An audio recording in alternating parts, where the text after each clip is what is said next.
to Not for Sisters Only. We're happy to see all the sisters here, and the brothers too, because this is indeed not for sisters only. Today we're going to talk about the 3 M: money, mental health, and more, M-O-O-R-E.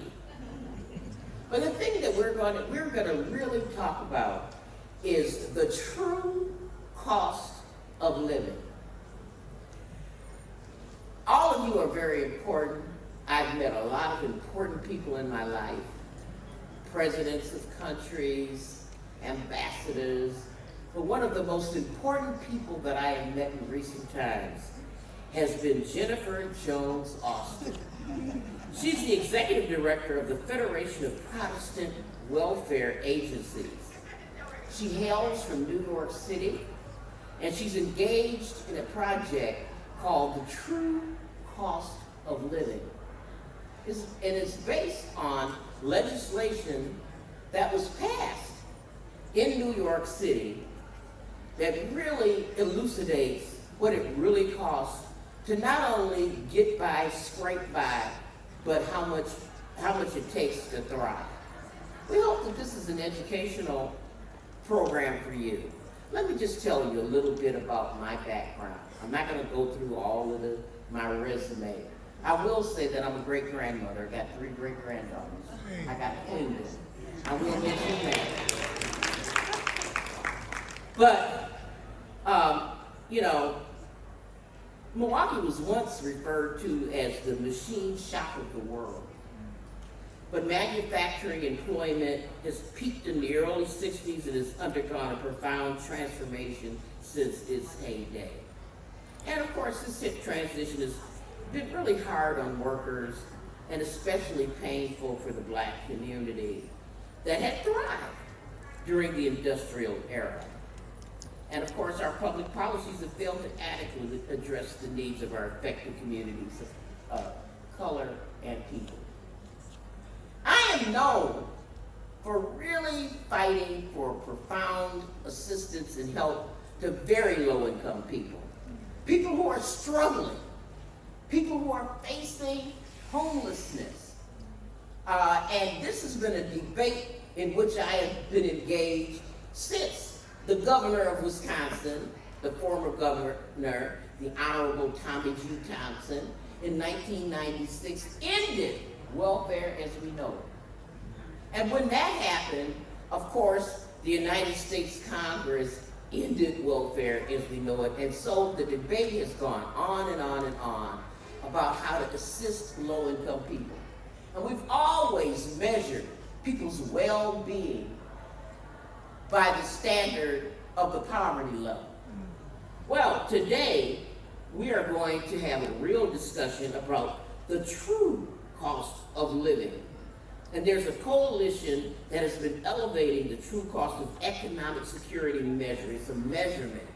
So we are not going to necessarily propose any policy proposals here today, but we want to educate people about what it truly costs to live. Not, if you live in Mississippi, or how much it costs to live in New York, or how much it costs to live in Georgia, but they have really dug down into the data and figured out an indicator for no matter where you live to try to determine what the true cost of living is.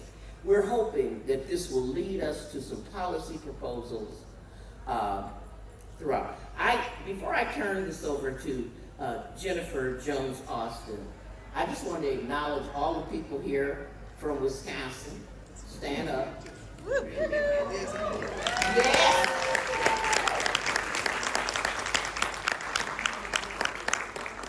Congratulations, Sean Lowe. You got married and I couldn't make it to your wedding. How's marriage going? How many days now? How many days? It's almost 2 months now. Who said it wouldn't last?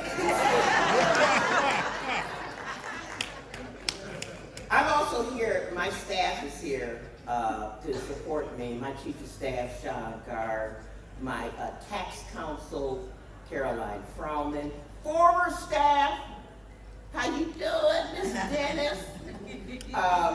And so many others. So as to not prolong it, I'm going to introduce Jennifer Jones Austin. Thank you so much, Jennifer. Come on, girl.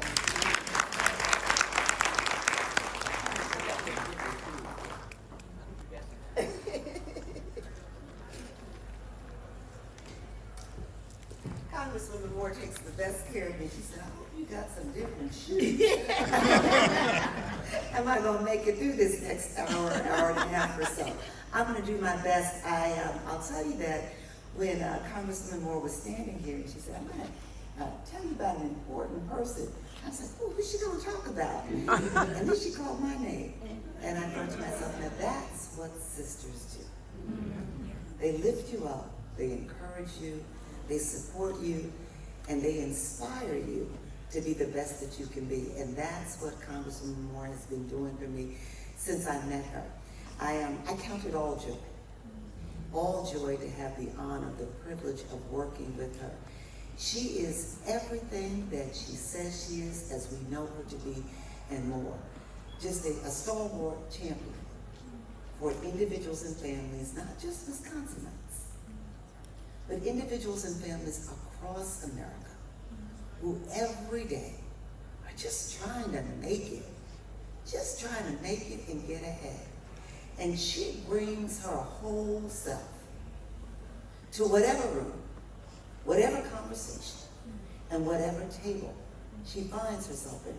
She opens up doors on behalf of all of us. And so I just want to thank you for pouring into me and for making this gathering possible. But for her, we wouldn't be having this conversation today. And so I thank you for using your signature event to bring attention to the true cost of living. And we're going to talk today about money, mental health, and more. And why? Because here in America, economic security is inextricably linked with your social well-being. If your money's not right, your mind's not right. That's right. Yeah. And the reality is that there are many people who know this. So we have to keep knocking at the door, beating down the door to tell the realities, the stories of people who are struggling every day, so that we can be a part of the change that we need to see. So today we're going to focus on the critical intersections of economic security, mental health, and social well-being, shaping the everyday realities of Black people and white people and others, young and older, using a new and first ever national measure of economic security that helps us see and understand the costs today for making ends meet and planning for tomorrow, and why so many of us are having a hard time actually doing both.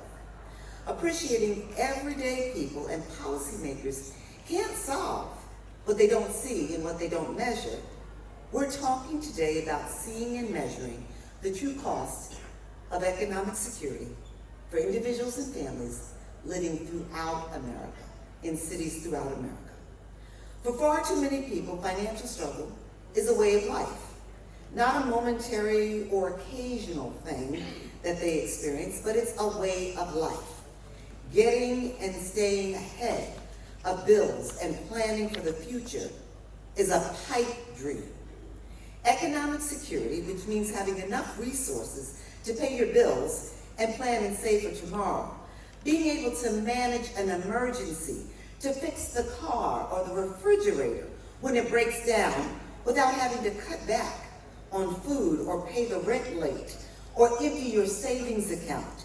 Being able to call an ambulance without worrying about the bill and whether you'll be able to pay your or your child's tuition. Or being able to help out a loved one in crisis without having to pay for it with high credit card debt. Economic security is a pipe dream, but it's also the American dream. Economic security, the ability to pay your bills, raise a family if you so desire, buy a house, save for retirement and pay tuition, weather an economic storm or crisis, and dare you dream, take a vacation. Economic security is the American dream. Not necessarily to be rich, but not to have to worry or deprive yourself of the things that help ensure your emotional well-being. Not to have to worry about money all the time. But the reality is that in America today, economic security is out of reach for far too many individuals and families. Not just for those living in poverty, but increasingly for middle-income people. People at what they say is 400% of poverty. For a family of four, almost $160,000. This financial pressure is not a fringe issue. It is a mainstream issue, with the majority of households across America, 59%, self-reporting they are struggling to live financially stable, to be afloat. However, too many of these families aren't seen when our government measures take account of who is struggling, and consequently, they're undercounted when we look at policies. They're not considered when it comes to policies and laws concerning jobs and wages, housing, childcare, healthcare, debt management, and more. Policies and laws that shape our everyday lives. Conventional government measures of need are centered, as Congresswoman Moore said, on poverty, on extreme hardship, how much families need to just get by, to barely survive. Since 1969, our government has used the official poverty measure to estimate what families need to cover household expenses. The official poverty measure calculates, listen to this, the official poverty measure calculates the national average of a family's food costs, which in 1969 was roughly a third of a low-income family's income. And then what they do is they multiply that by 3. But this approach is dangerously out of touch with 21st century financial realities, where essential costs such as housing, healthcare, and childcare are not factored in. Where in some cities and counties, housing eats up more than 50% of low-income families' take-home pay. And childcare is not far behind. Same with healthcare costs, which are on the rise, my friends. With what is happening, it's on the rise. And other costs, such as savings for your future, for retirement, for your child in the future, tuition, and paying down debt, also essential. They're not even thought about in this moment. The wealthy think about it, but our government doesn't think about that for low and increasingly middle income people. Listen to me. The official poverty measure says that today, in 2025, a family of 4, 2 adults, 2 children, living anywhere in America, is technically not poor if they bring home just $1 over $32,150 in wages and income. Now, how many places in America can a family of 4 make it on $32,150? Whether we're talking about Milwaukee, whether we're talking about New York City, where I come from, or cities in Georgia, Missouri, Hawaii, New Mexico, wherever you look, in any of the 50 states, Hawaii included, Alaska included, the actual cost of living is significantly higher. So recognizing that it's nearly impossible to address and cure what is a national crisis of unaffordability and economic security, if we aren't looking specifically at what people are facing by way of costs and resources in the counties in which they live. The institution I lead, FPWA, joined with the Community Service Society of New York and launched the National True Cost of Living Coalition. And as a coalition, we comprised of policy experts, practitioners, economists, and advocates all concerned about the economic and social well-being of everyday Americans, and especially those who were classified as low income and middle income. What we did was we turned around and commissioned the Urban Institute. Now, the Urban Institute is a internationally renowned social policy research institute, highly regarded for the work that they do to address issues of economic challenges in urban communities across the country, and increasingly rural communities as well. The Urban Institute did its work, and now we have the first ever, just released last year in November, the first ever true cost of economic security measure.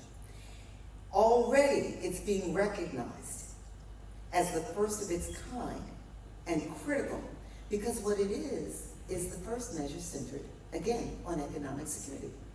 Not poverty, not acute deprivation, not basic subsistence. And also because it incorporates costs not included in any other measure that the government uses. What the TCES does is it uses county level data to look at a comprehensive set of costs that families actually experience. And then it looks at the resources that they have to meet these costs. It doesn't, like the official poverty measure, apply a national cost, and it doesn't apply a national resource. Because when you do that, you're not looking at what's happening for families on a daily basis. And then what it does, as I said, is that it looks at debt and it looks at savings, because they're real and they're necessary if we're going to be economically secure. So, I'm going to bring the panel up, but before I do, I want to share a few key findings from the recently released True Cost of Economic Security report. And another one will be released in December of this year. We're going to be trending, and we're going to use this to push, to make sure that all Americans are seen. What does the True Cost of Economic Security tell us? Nationally, 52% of Americans are economically insecure. They don't have enough in resources to cover the costs of living in their cities and states. Deep racial disparities persist. The economic insecurity crisis disproportionately impacts communities of color. With people, Black people, 67% of Black individuals living below the true cost of economic security threshold, 71% of families of Hispanic origin, and that is compared to 42% of non-Hispanic white individuals and families. What I want you to hear with that is that everybody's suffering. But as we know, when America catches a cold, we get pneumonia. We get pneumonia. So everybody's struggling, but Black people disproportionately so, and Hispanic people the same. Recall earlier what I said about the official poverty measure that estimates that a family of four needs just $32,150 to not be considered poor? The true cost of economic security measure tells us that when you look across the nation and you take a national average, are you ready? It's nearly $140,000 that a family of four needs to be economically secure. The official poverty measure undercounts by over $107,000 what families need to survive and to thrive. So we'll talk more about the data that comes out of the TCS with the panelists, but I want for a second just for you to linger on what I said about 52% of Americans being economically insecure. Just earlier this month, the government released the official poverty measure. And the official poverty measure said that just 11% of Americans are struggling. Let that sink in. And when you use the official poverty measure to set eligibility determinations for everything from food supports and Medicaid, child supports, child care assistance, when you use it to help inform housing, Medicaid, you know what you're doing. We need data that sees each and every one of us to help inform policies. So we're going to turn to our panel, and as we do, I want you to ask yourselves, why is it that the measures federal, state, and local governments use rely on a measure that paints the picture as a relatively small problem? Why do we have right now an administration that is actually trying to cancel out key data that tells the story? Why is this happening? And who loses? So, I'm glad, I'm grateful that Congresswoman Moore is leaning in, that you all are here. And what we're going to do together is look at specific populations, children and families, young adults, older adults, and women, and the barriers they face, and how data grounded in economic security can inform policy solutions that could bring about the changes we need. I'm going to bring up our panelists now. Sarah Berger Gonzalez, Policy Fellow at Chapin Hall. Alexis McGill Johnson, we know her well, President and CEO of Planned Parenthood Federation of America. Chartay Robinson, Associate State Director for Advocacy and Outreach at AARP in Illinois. And many of you know him, Reverend Dr. Starsky Wilson, President and CEO of the Children's Defense Fund. And as they take their seats, I'm going to share some key information provided by who would have been our fifth panelist, but for travel challenges, he's not with us. Dr. Phil Thompson, Professor of Political Science and Urban Planning, Professor of Political Science and Urban Planning at MIT. So, Dr. Phil Thompson says on the question of why economic insecurity has increased, he says that it's not because national productivity has decreased or because the nation has become less wealthy overall, but rather because the economic gains from productivity have been less and less shared with working people. He tells us that between 1948 and 1978, the United States total output per hour of work rose by 108%. During that same time, median wages rose by 95%, roughly at the same pace as productivity. And in contrast, between 1978 and 2016, productivity again rose by 66%, but median wages only by 9%. And the wealthy gained the most, while the hardworking, lower income people the least. And of course, lower income people of color gained the very least. He says that when families lack resources, they're unable to make needed investments in education, health, and safety, which are the key ingredients for taking advantage of economic opportunities. And then what happens, as we all can appreciate, upward mobility pretty much stops. The U.S. has experienced one of the lowest rates of upward mobility among wealthy democratic countries. Upward mobility among urban workers without a college degree today is literally zero. Meanwhile, the real value of the federal minimum wage in 2020 was the same. Are you listening to me? Come on. The federal minimum wage in 2020 was the same as in 1950 and 35% lower than its real value in 1979. So let's get to talking. Congresswoman Moore? I'm coming. Come on up.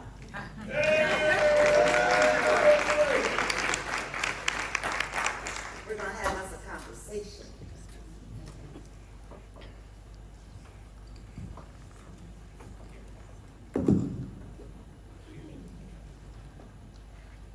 You see, we got a man up here. We always, and not for sisters only, we always have one man. Excited to be so. Because we believe in DEI. Yeah. So we are going to move along the life cycle. We're going to talk about the experience of children and families. We're going to talk about young adults. We're going to talk about people who are aging. I'm one of those who is aging. I'm closer to retirement than I am to just getting started and retiring without having any penalty when I draw down Social Security. So we're going to talk about that too.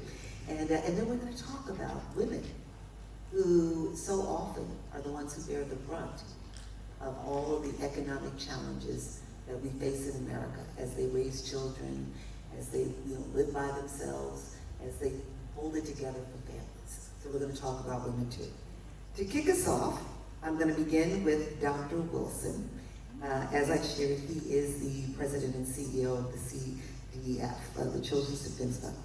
So, according to the True Cost of Economic Security measure, Dr. Wilson, 58% of households with children, 58% or economically insecure.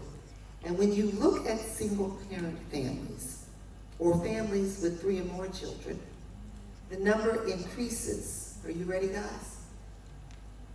To between 80 and 90%. How does that square with what your organization has come to see on the ground when engaging with families? Thank you for this opportunity and for the opportunity to be the representative.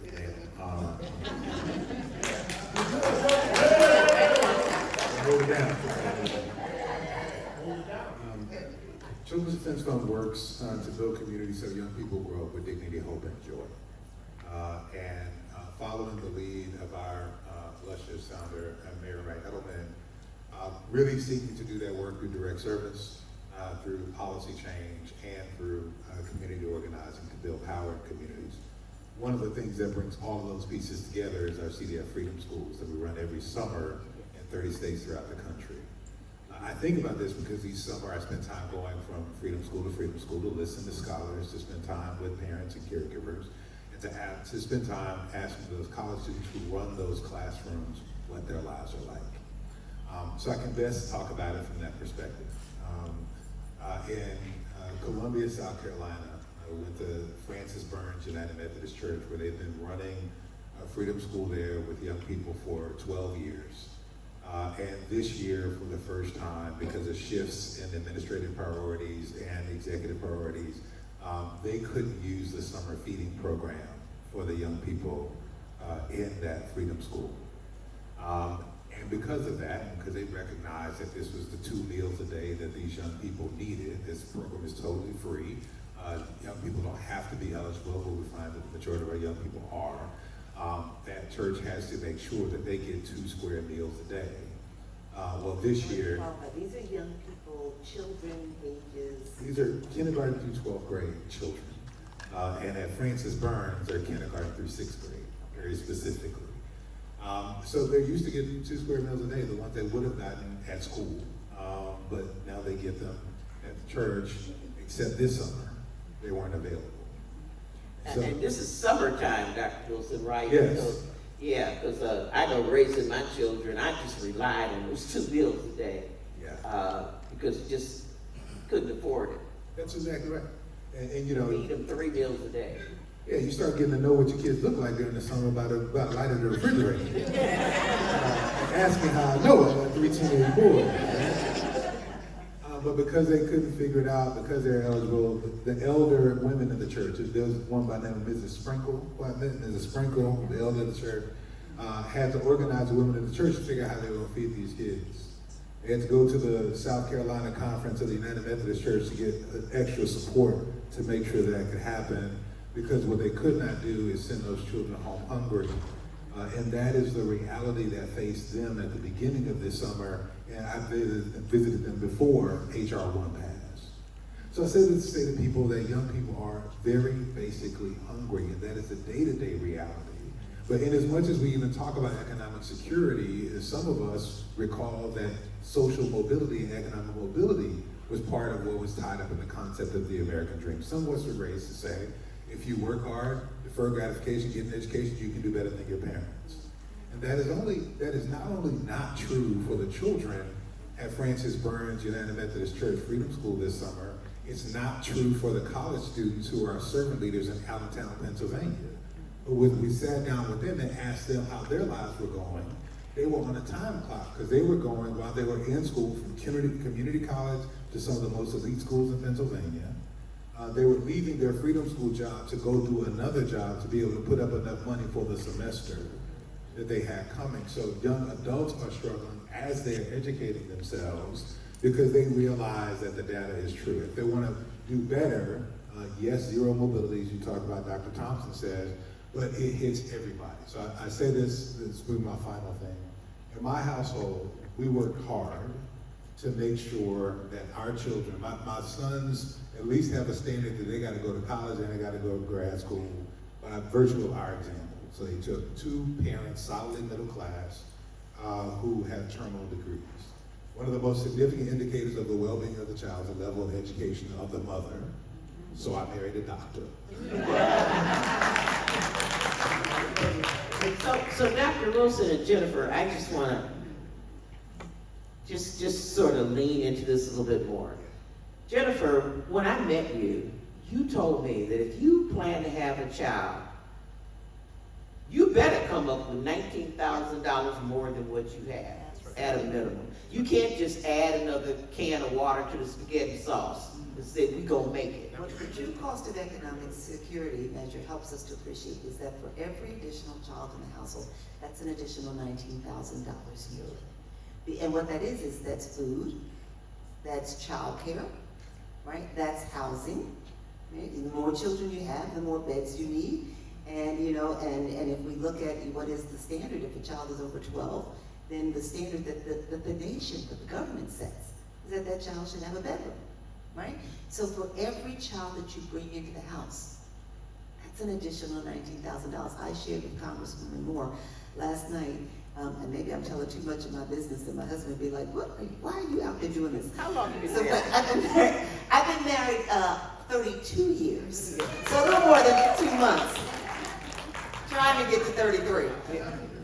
I'll let you know how it goes. But at one point, I thought I might be pregnant with a third child. And rather than being excited, I was scared to death. How are we going to afford a third child? And what I was really centering on was that child care bill. And I had to work. This is the reality for children. And even the things that we were taught about, doing well for ourselves, don't hold anymore for our children. It is more likely that my 3 middle-class black boys end up poor than remain middle class. And just a comment that I have is that we people who think they're middle class are really not middle class. That's comforting to them. We've hollowed out the middle class. We have, particularly since the last legislative initiative, we have rich people and then the rest of us. We're going to move on, but I just want to say to that point, we did a poll of for the purposes of forming the true cost of economic security measure, and what we found was that there are many people who are upwards of 400% of poverty. And as I said before, that means that they may have in their households close to $160,000. They don't want to be called poor. Right. But they're also angry, and they're struggling. So they're not classified as poor, but they cannot save for tomorrow while trying to meet the expenses of the day. And therefore, the struggle that I've had as a legislator is to try to get people to buy into the need to support the poor, because they're jealous and angry, because they too need child care and SNAP or something, or higher wages. They need something, and they're mad at their next door neighbor that has Medicaid and they don't, and they themselves can't afford health care. Spot on.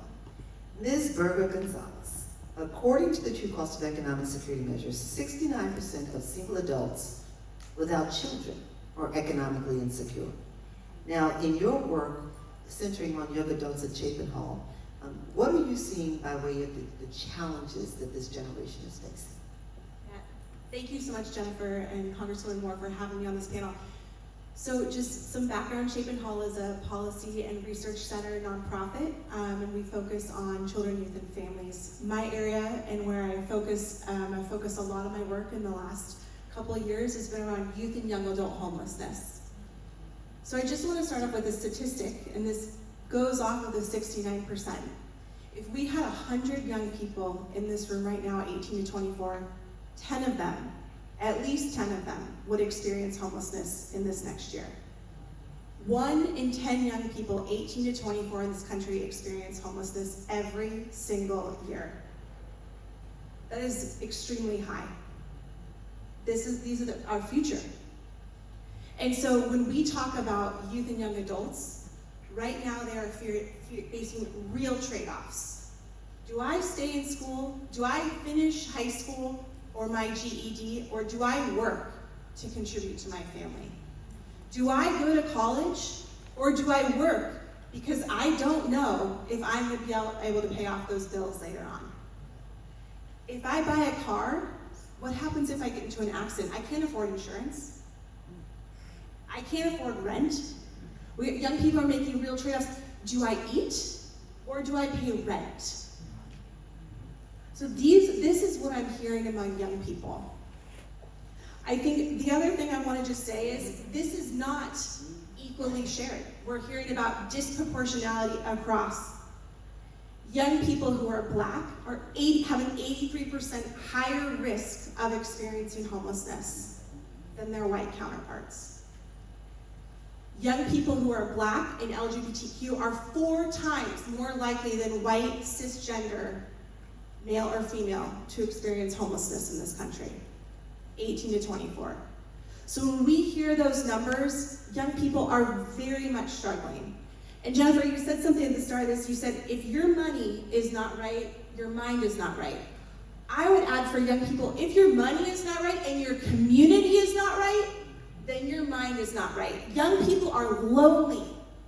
They're stuck to their phones or to social media about what is telling them, you're supposed to turn 18 in this country and have it all figured out. That ain't true. It's not true. You can't figure it out all at 18. And our wages, the minimum wage is certainly not helping with that. That's right. And so when young people are making these trade-offs, they're feeling the guilt, I'm not making it, I'm just not doing it, I'm having to work multiple jobs to pay for community college or to pay for any post-secondary education. And they're barely getting by. So this is what young people are facing right now, and this is our future. Can I ask you a question? If you make a choice or something happens, you don't finish high school, what are your chances of being homeless if you don't finish high school? So there's a 346% increased risk, 346% increased risk of experiencing homelessness if you do not finish high school. The downstream impacts of that are humongous. When we talk about economic security and climbing out of experiencing homelessness, the hill is so damn steep. It's so steep.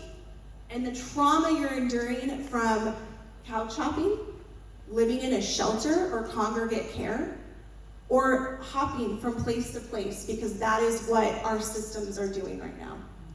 That might be very informative as to why we always commiserate over young people not voting and not engaging in the political process. I mean, if you're homeless, how do we even campaign you? Send campaign literature somewhere that you haven't lived in for 6 months. That's right.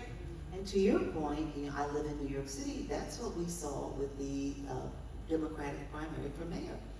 Young people came out in unprecedented numbers, registered to vote like we hadn't seen in better than 25, 26 years, because the candidate was casting a vision where he was saying, I see you. And they were like, and I'm here struggling. Like we have in New York City, young people who, it used to be, I worked in child welfare. I served in the New York City Child Welfare Administration for many years, and it was, for a long time, the story of children in foster care who were struggling when they came out of care, not having families to help provide them supports. And now we're seeing more and more, even with children, young people with families. They're struggling. I have a daughter with a college degree, with a graduate degree. Can I tell you, even with no debt, I'm paying the phone bill. We know her. Right? I see her, we feel her. Right? And I do have a session commercial at 3 p.m. on foster youth age and out. And so I just want to thank you for that. So young people are disengaged, I think, and they're angry. Yes. They're furious because what can a politician tell them that they're going to do for them? I just want to mention one thing.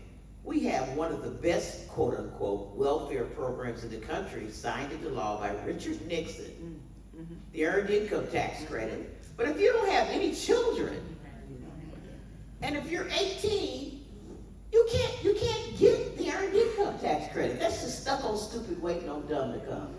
Well, and Congresswoman Moore, just to add to that, during COVID, the American Rescue Plan decided and saw that and said, guess what? If you're 19 to 25 and you're single, we're gonna give you the earned income tax credit. That's The right. extended earned income tax credit. Do you know what happened? Food security increased. Young people were housed.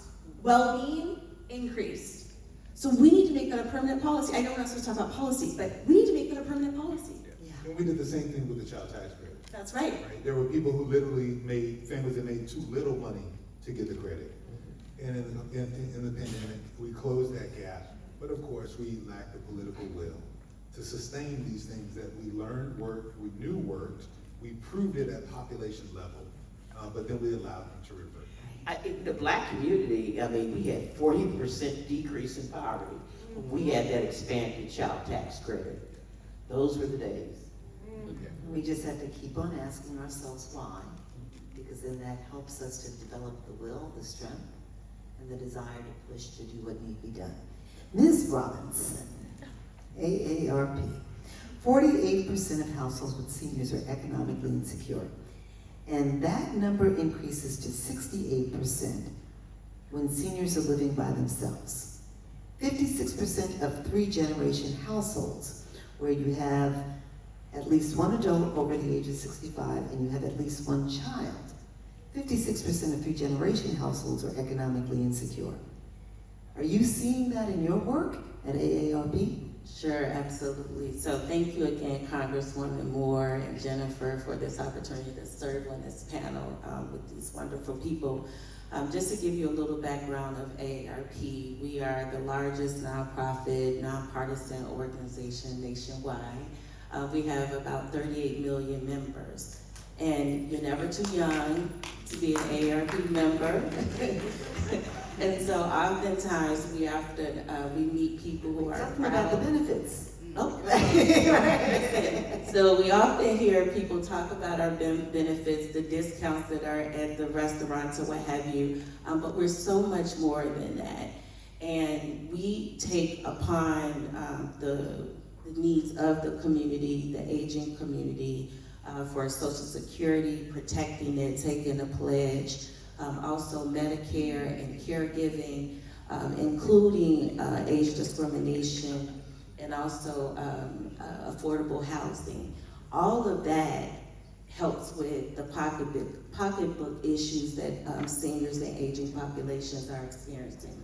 So what we know through our Vital Voices survey is that 49% of our members, well actually 60% of the members felt as though that they were financially secure.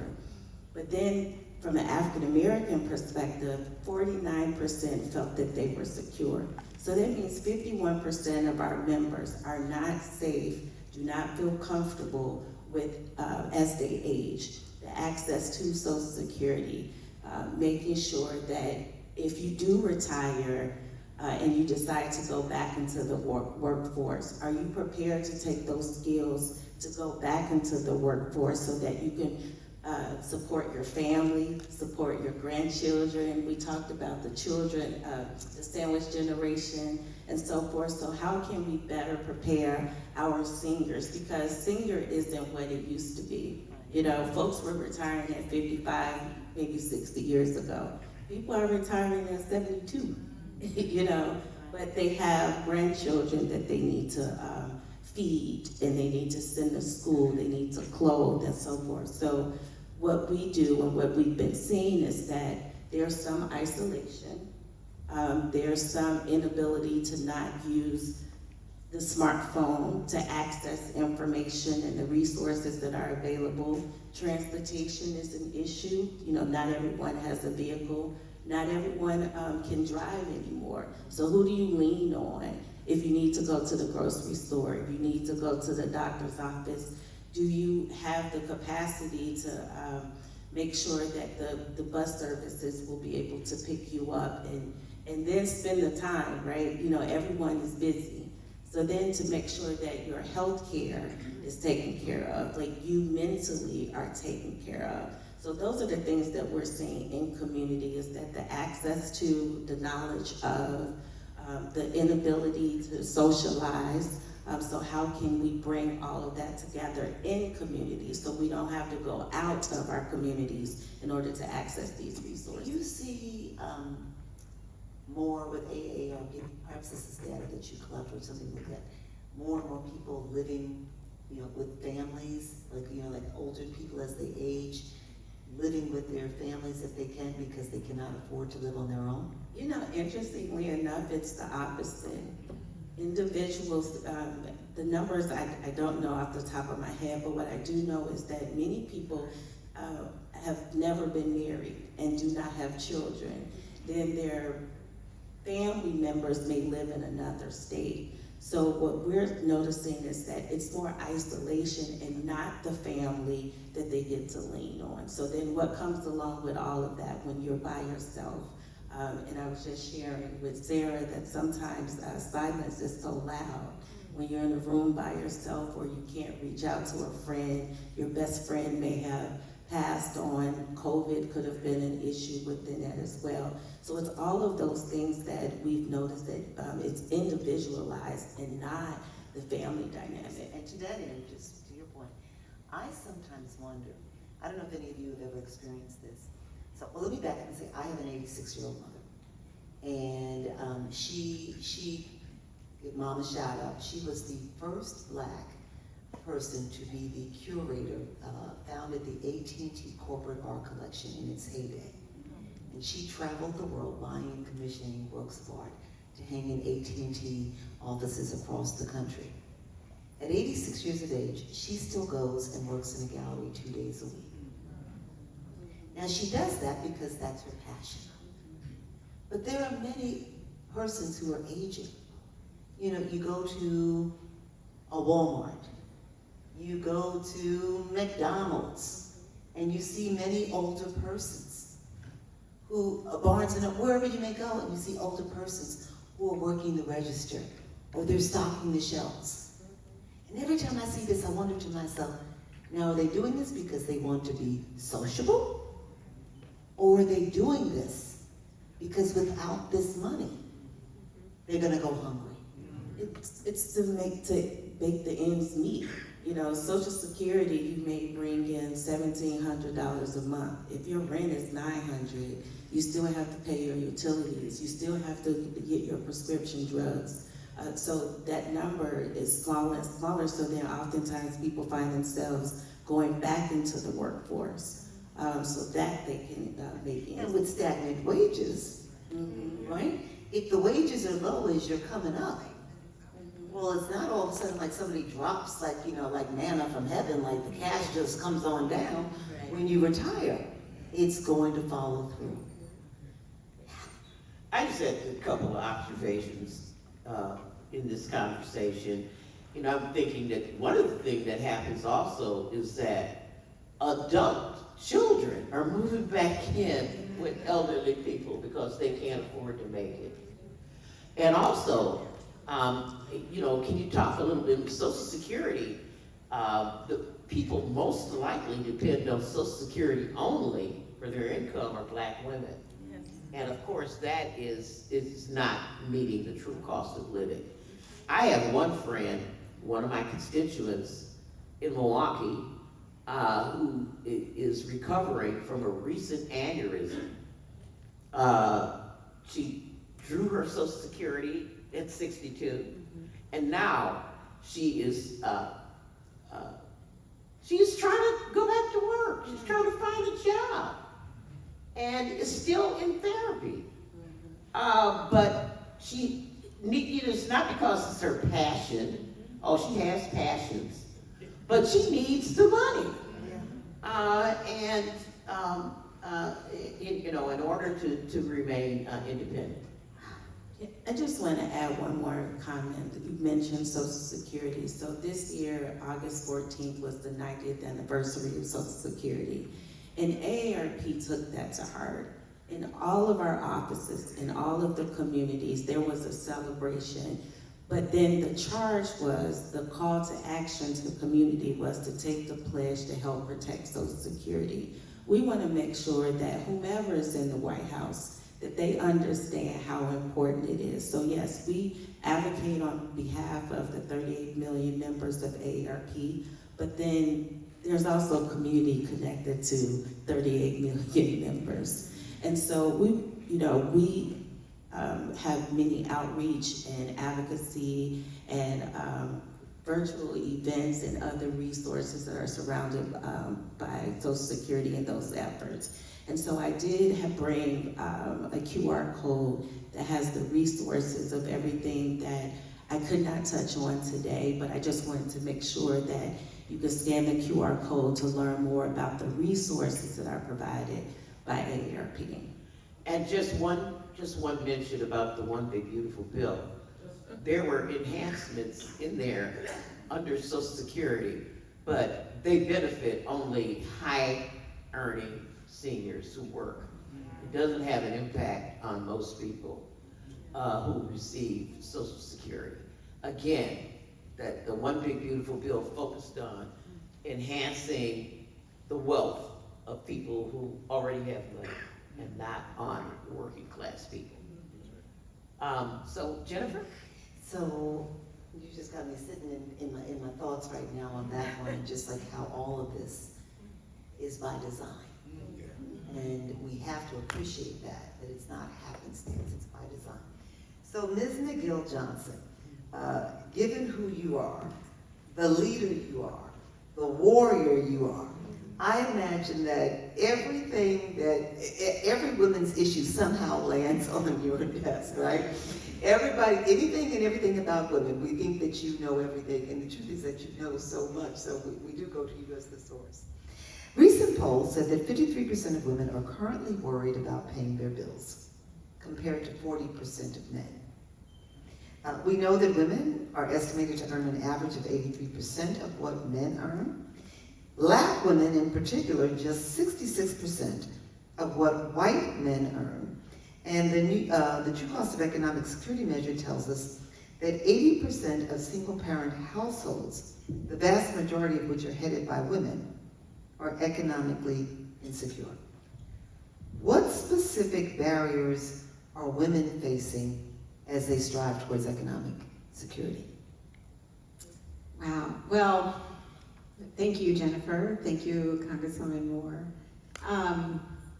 Being here today and listening to the life cycle of what is happening to children, what is happening to young adults, what is happening to our elders, and thinking about how women are integrated into all of these struggles as mothers and aunties and sisters, and helping to raise the next generation while also being, as you said, sandwiched into an elder care situation at a time when the safety net is being gutted and our reproductive rights and policies, our health care, is being gutted and taken away.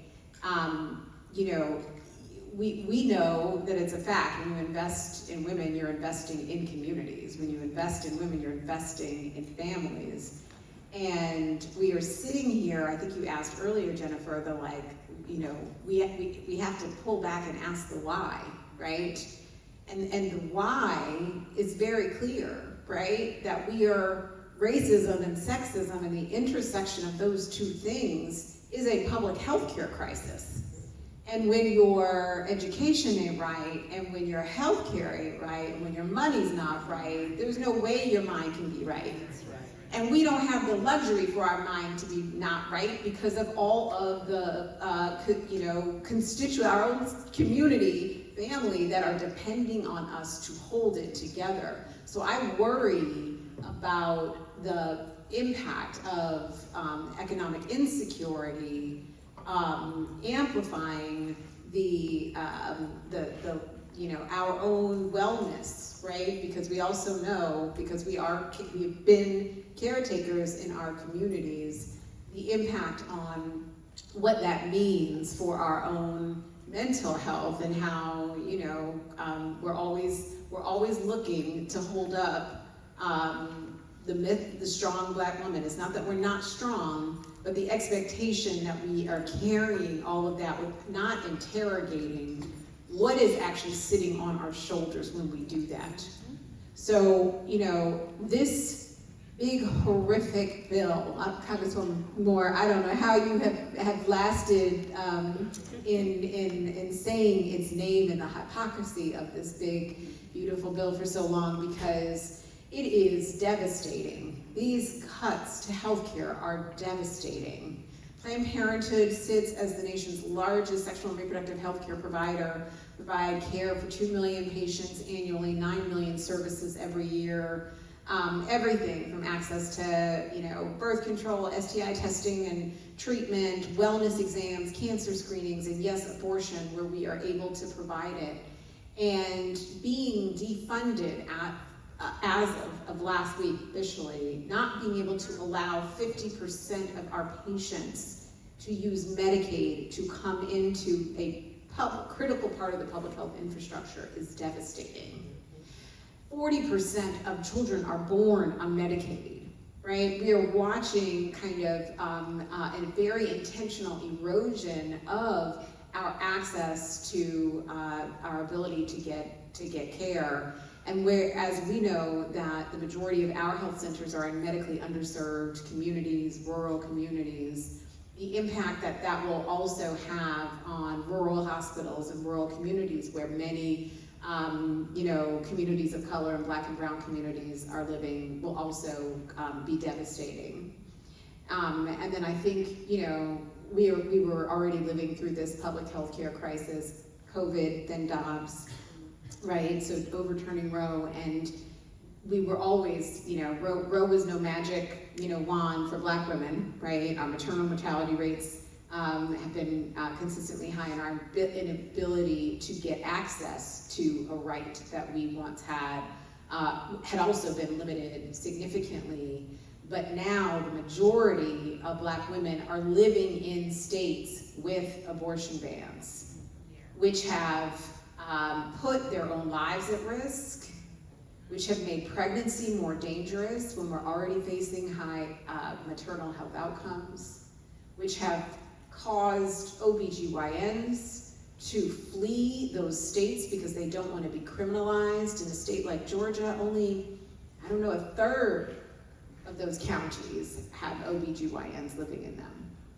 And so you think about just our ability to take care of ourselves, to make decisions if, when, and how we become parents, because it is, that box of cereal has gotten smaller and more expensive in my lifetime of taking care of kids, right? That milk has gotten smaller and more expensive over the last few years. And forget about the eggs. I don't even know what the cost of eggs is, because I'm trying to make things without eggs right now.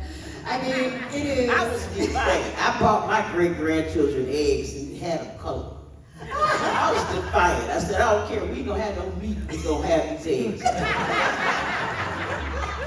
But that's all those calculations that we're being expected to make to take care of our children, our young adults, and our parents at the same time, and sacrifice ourselves is an incredible crisis, and I think that's really what's happening. You're so smart. Well, we cut over $1 trillion out of Medicaid in the One Big Beautiful Bill. In addition to the $1 trillion out of Medicaid, there's a trigger caused by the Budget Control Act of 1974, which means that there will be $500 billion in Medicare that is cut out. Not only is that true, but the Affordable Care Act, also known as Obamacare, advanced premiums that really enabled 20 million people to have health care who were not eligible for Medicaid. In Wisconsin, if you make 1 penny over the poverty level, you're not eligible for Medicaid. But this enabled people to become entrepreneurs and everything. Those premiums are expiring. And the thing is that it's not just that we're harming poor people by cutting Medicaid. What people don't know is that most of the Medicaid expenses don't go for snotty-nosed little kids that show up in the emergency room. 46% of Medicaid is paid for long-term care, people in nursing homes. So that means states, and I'm looking at our state senate, my state senator here. You know, y'all gonna have to make hard decisions about what to do. Are you gonna cut out rides for people who gotta get to dialysis?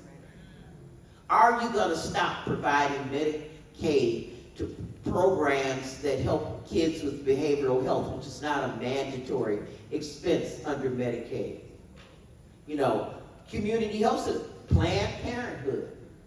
I had my very first OBGYN check at Planned Parenthood. This is how people find out whether or not they have cancer or high blood pressure or STDs, you know, and get treated for it. It's a friendly, safe environment that men and women have turned to that is now being disrupted because of, you know, theological views about abortion. And of course, you know, we face a maternal health crisis. I mean, United Black Women and my good friend, Representative Dr. Alma Adams and Representative Lauren Underwood put together a momnibus and a Black maternal health caucus because it's embarrassing. You know, our women and babies are dying at rates that are worse than so-called third world countries from preventable diseases because of the lack of care. And so this is, if you think you're okay, well, it don't affect me. I'm middle class. Open enrollment starts in November. And so no matter who you are, when HR, Human Resources, sends you a little note or an email and says, you're gonna have to pay 75% more for your family coverage, that's because of the one big beautiful bill. It's gonna affect everybody. Hospitals are gonna pay $25 billion more for uncompensated care. And now the prescription medication has to go up significantly. Right. So we just got to contextualize this in terms of the true cost of living. You said earlier, and you know, I may be wrong, but when they put together the poverty wages, they did not count the cost of health care, right? No. So in other words, if you make $60,000 a year, and your neighbor makes $60,000 a year, and your neighbor has health care through their employer, and you don't have health care, you are way worse off. You end up in a different neighborhood. And you end up in a different neighborhood. You know, for me, just bringing together all of looking at the life cycle and the continuum, the example that jumps out for me is, if you think about a Black woman, you think about a Black woman growing up in America, being told that upward mobility is like the pathway to getting ahead is getting a degree. But she comes from a family that has experienced discrimination in education, discrimination in employment, discrimination in home ownership. So here's what happens.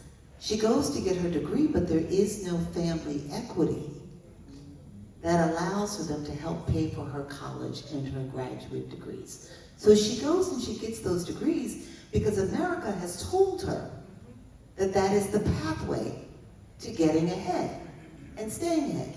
So now she takes out significant student debt. The research shows that Black people disproportionately have higher debt. So she goes and she takes out student loans to get her college and her graduate degrees. But here's what happens.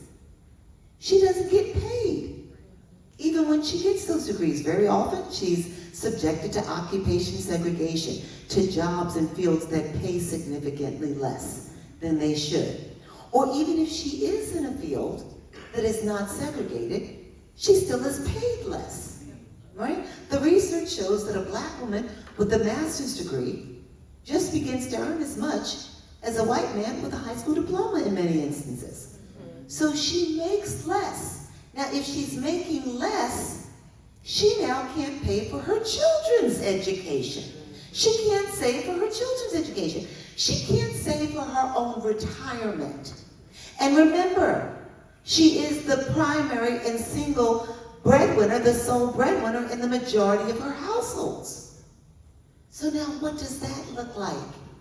She earns less. She can't save for her children. She can't save for retirement. She can't pay down her debt. Her children grow up disproportionately in poverty. Nearly 1 in 3 black children growing up in poverty compared to less than 1 in 10 white children. This is why it matters to look at not just what it costs to put food on the table and to get an income support for that, or to have basic housing. This is why it's important, because what we're not seeing is how not allowing and providing for people to actually achieve economic security, it has an intergenerational impact. This is why we've got to focus on the true cost of economic security. As you all are learning more about this measure, do you feel like it can be helpful on issues that you're seeing? Any thoughts about that? I think it's remarkably helpful, particularly as we think about this connection between health, mental health specifically, and money. A couple of years ago, there was a study by one of our partners at Child Trends that really tried to test this theory that we've been working for the last couple of generations, that if we expand the social safety net with these supports, can we really lift children out of poverty? Is that one of the best ways we can do it? The answer was yes, and particularly, very specifically, the support that helped more was when we expanded healthcare.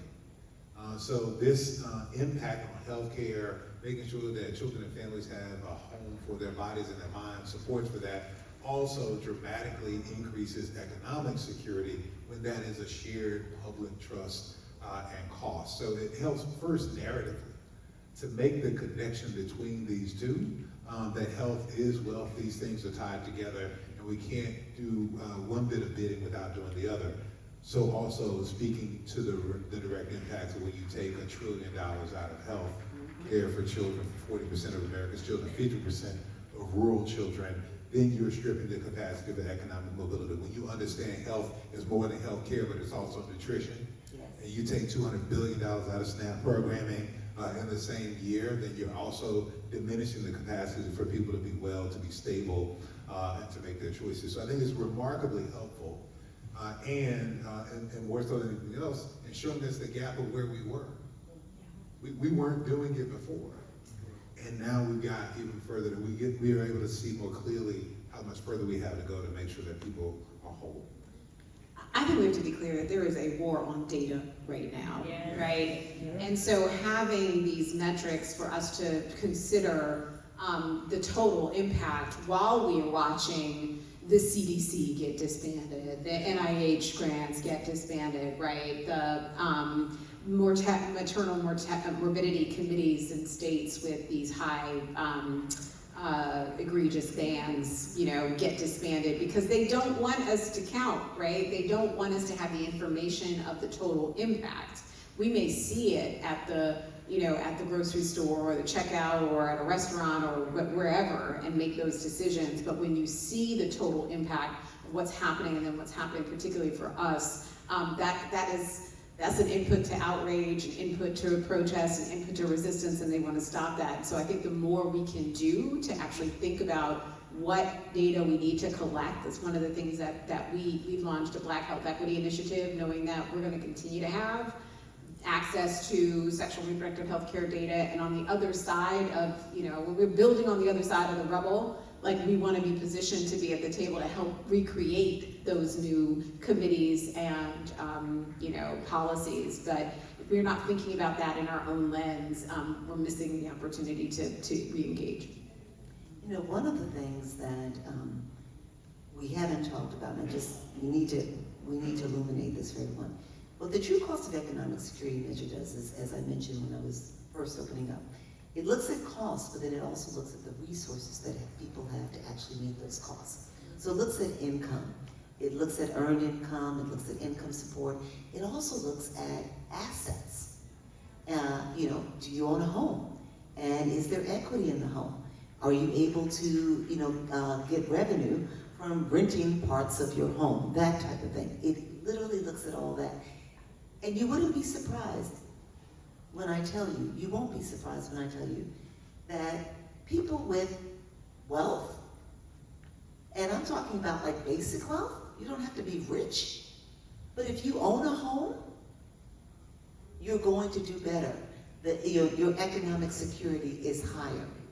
These are the things we have to pay attention to, because in America, you cannot have economic security without having basic savings, without having like money in the bank, Health insurance. without health, which is an asset in some respects. You can't have it. But if you're only looking at cost, as the poverty measure does, then it just kind of flies under the radar. And what is happening is we don't understand. People need resources in order to get certain income supports.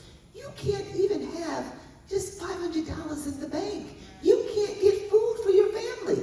So they want you to spend down whatever savings you have.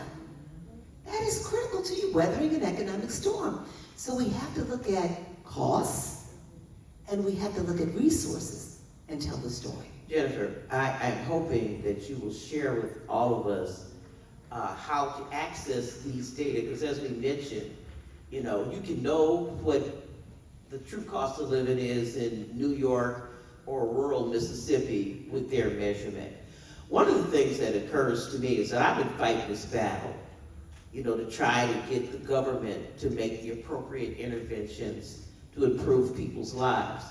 But I also have noticed, particularly since we passed the One Big Beautiful Bill, that we spend a lot of time making sure that the wealthy have the ability to pass income on to their heirs and so on, that we take care of the richest people. And we have seen, there used to be a time where there was some sharing of profits between workers and the corporate heads and the shareholders. Now we see companies where the CEO makes 900 times what the employers make.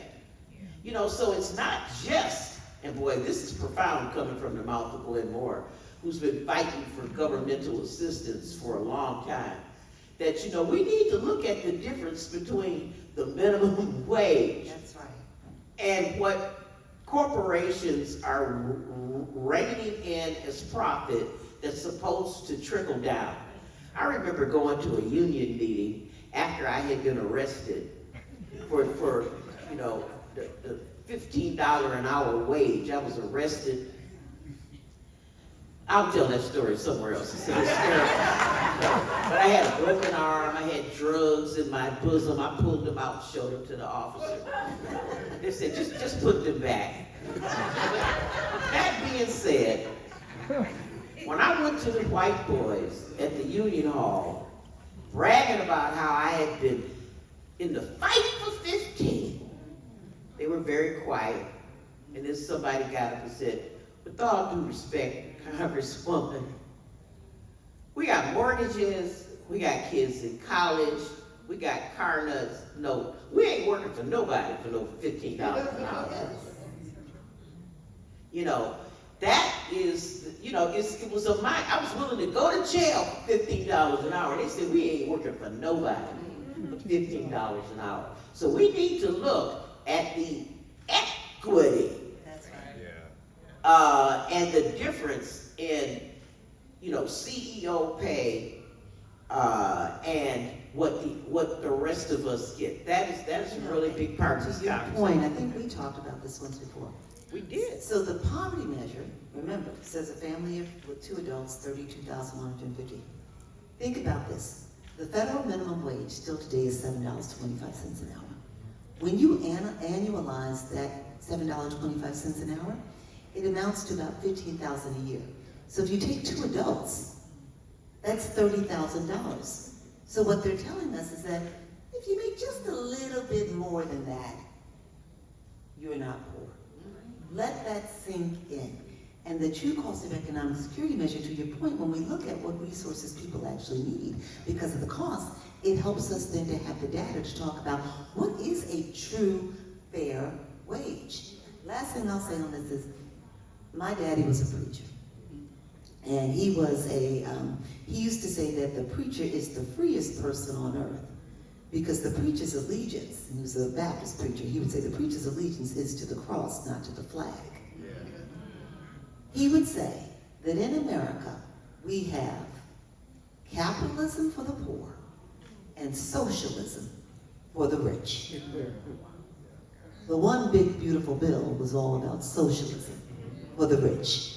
And the taking away of critical resources was to say the way of the bootstrapper. Just keep working hard. No matter what is pushed up against you or what's taken from you, then you should be able to get where you need to be. And don't take Tylenol, just tough it out.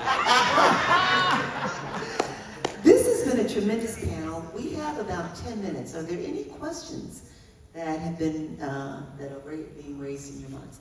We'll go back here and then we'll come over here and over here. Yes. Hi, Janae Jones-Herbert. Just want to know solutions. What do we do with this? We know the importance of the data. I know you're working hard in Congress. What do we all do in our respective fields? I'm an attorney. I know we have people from all different backgrounds. What do we do? We deliberately did not give any policy recommendations because we want you to think about this. The one thing that I want to accomplish is for us to stop beating up on poor people and to understand, and to build a coalition between the poor and people who don't want to be called poor. I want people who are quote unquote middle class to realize that they're in the same boat. I remember going down to campaign for President Obama during his first campaign when he was not president. And they're in a beauty shop, and there was a black woman standing there. She had 9 kids, and she wasn't saying nothing. She was all, and I went and approached her, and she was making about, her and her husband, about $32,000 a year with 9 kids. And she was saying, she didn't want to pay higher taxes, and then they're gonna go after us and we middle class. She thought she was middle class, and she had an issue with all this free stuff we were giving poor people. We need to, this is education. If it costs $160,000 average for a family of 4, this is an average, this is not county by county. We want people to understand that it ain't, because right now, the government has benefited from continuing to pit us against the poor. We pulling Medicaid because all they doing is sitting in the basement playing, video games. Well, in my state, that would be 276,000 people in the basement playing video games that don't need Medicaid. I think the power of the, I'm sorry. I was just going to say that you and I were talking about the importance of data. Yes. And I just wanted to add that you can go to the nationalcostofliving.org website and you can pull down the report. You can go to urbaninstitute.org and you can pull down the report, and it goes county by county. So it helps you to see what's happening in your particular community. What is most important in this moment is that we advance, as Congresswoman Moore was saying. We essentially tear down the beat down on poor people, and we see this as an everybody is struggling, it's a low and middle income issue, and we advance an ideology of economic security for everybody, and then we utilize the data to bring home the case. We were asked time and time again, what are the policies you want to see from it? I want people to understand what it costs, that we can then build the policies based on that county by county. What I would add is, I'm a professional fundraiser. That's what I do all day, every day, right? And this is a new anchor, right? There's like phenomenon fundraising development called anchoring. Where do you want to get people to go? And so if poverty has been undercounted, economic insecurity has been undercounted, and we now have a measure that gives us a new anchor that says we need to be advocating for 160,000 per family of 4, and that needs to be the new gold standard. We start there with the information, but we actually anchor higher, right? Because we're just saying that is the basic minimum to exist in this country and to sustain.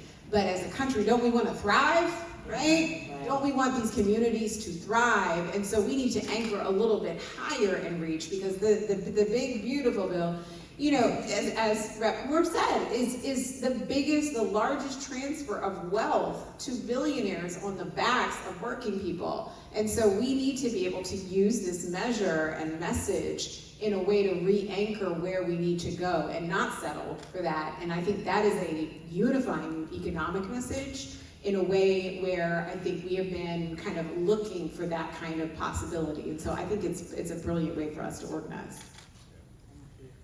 Yeah. Yeah. I'm sorry, go ahead. So I was just going to say to put power to the data. So if we know that the 41% or 51% of African Americans within the Vital Voices survey that we did responded in that manner, then we create outreach, we create resources that can help level them up, build them up. But how we get to them is the boots on the ground, is coalition building, understanding that individual organizations cannot do it all, and we must do it together. So the question of what to do next or how can we move forward, if you don't have your profile on SSA.gov, I suggest you check out your profile.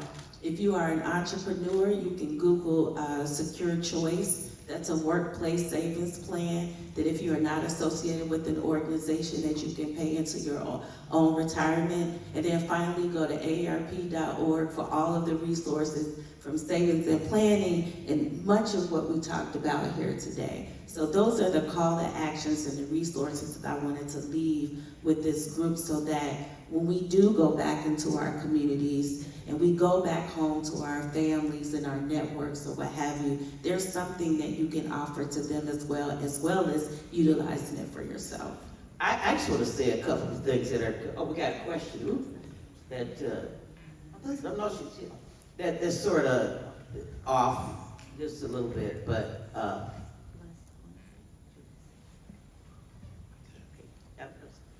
I don't want to interrupt the question. We're gonna go here. So I wanted to make a couple of points. Can you hear me? We can hear you. Okay. So one point I wanted to make is I want to speak up for teachers.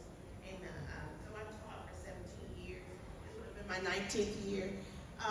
Because when we make a point of talking about poverty among our children, teachers are our front line and they're often overlooked. But yes, we're Lord. the ones that are dealing with all that trauma when they come into the school. So we're the ones that are feeding them. We're the ones, that are clothing them, that are sometimes showering them, and then we're the ones who are helping them to gain just the basic skills in life. So I always just want to make a point of just making sure that our teachers get recognition for the things that they do, because Y'all have they lost are your back. little $100 exemption for supplies. That part of the bill. Fortunate, yeah, because teachers actually spend their summers going out, getting supplies, getting all that extra. So when people like my colleague here, Chambers, host this humongous back to school event, it is extremely helpful because teachers are spending an awful lot of money. That's where we spend our summers. But now schools are so,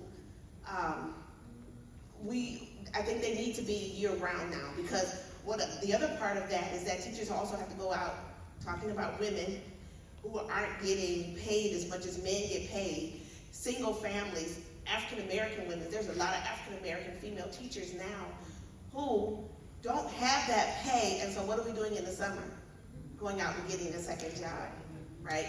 So now we're getting a second job, and then you get to spend some of that on your classroom so that our children get what they need when they come to our schools.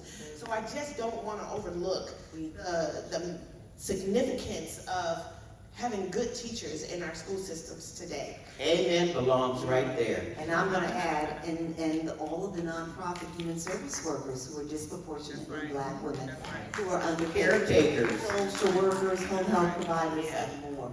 You know, one last I'm sorry, I wanna give people another opportunity. Okay, So this is really- we only have 4 minutes, so please allow me that. Please. Yes. Yes, thank you all for this information, it's really helpful. I always ask myself the easiest question is why don't we better adjust the federal poverty line? That's a whole nother conversation. How have we looked at the correlation between, thank you, how have we looked at the correlation between the underground world and in our conversation about the true cost of living, right? We know that families are making it because they know how to make it, right? So they sell hair, they might sell other things that contribute harm, kind of perpetuate the cycle of harm in our community, but it's what they do to make ends meet. How are we looking at that data to show, like, if we do this on this side and this is what happens on the other side of the underground economy? So I'll just quickly share, excellent point, excellent question. We're now working with the Urban Institute. What they are going to continuously do is look at how to perfect the measure to make sure that we're capturing need. One of the things that we appreciate is that the measure doesn't capture unhoused persons, right? Because it's only looking at what people say they're paying for housing. So we have to get at, what about unhoused people? And you're providing another example. Very much appreciate that. I think we had one more, here, and then we'll try to come very quickly. Outside of like the presidential administration and just the Republican majority in Congress, what are the barriers to like putting together bold programs like taxpayer-funded childcare for everyone that you pay in taxes? Y'all been doing this work. Well, I mean, I think corporations would provide it as a benefit if there were tax incentives. I'm on the tax committee. And it's all about will and I haven't met many men, I won't say many men that have missed a day of work because of child care. But I mean, women are paying about 17% of their income for child care. I mean, that's huge. So if you got making $70,000 a year as somebody's executive assistant, you are poor unless you're putting your kids in really dangerous situations. They got to stay with grandma who going to dialysis 3 days a week, for child care. And so anyway, I'll just leave it at that. Corporations can participate by offering it as a benefit, and we can give a tax incentive for that. So this is a coalition type thing. We ought to do. Yeah, they're also, I was going to say really quickly, they're a growing campaign. One of the increasing areas of public investment in early childhood education is actually in municipal level children's services funds. So we have supported and run, and we've got some emerging campaigns in places like Travis County in Texas to work at the county level to mobilize citizens to tax themselves to invest in creating children's services funds, to invest in early childhood or other issues. So there's absolutely still the citizenship capacity for that. But we also have to watch in places like Missouri, where we're also seeing undermining when they moved recently to get rid of a congressional district. In that same special session, they tried to grab back the citizen initiative petition, which creates a barrier. So we gotta, and if we want to protect children through democratic processes, we also have to protect democracy. But we can look at the local level, to your point, to be able to create funds to invest in this way. And folks have found success. And excuse me, Jennifer, but the science is in. It's birth through 3 is where it's at. It is too late to start kindergarten at age 6. Sarah, you good? Okay, well, we thank you all for this opportunity to share with you. And really appreciate your participation. Thank you to the panel. And thank you, Congresswoman Moore. Big applause for her.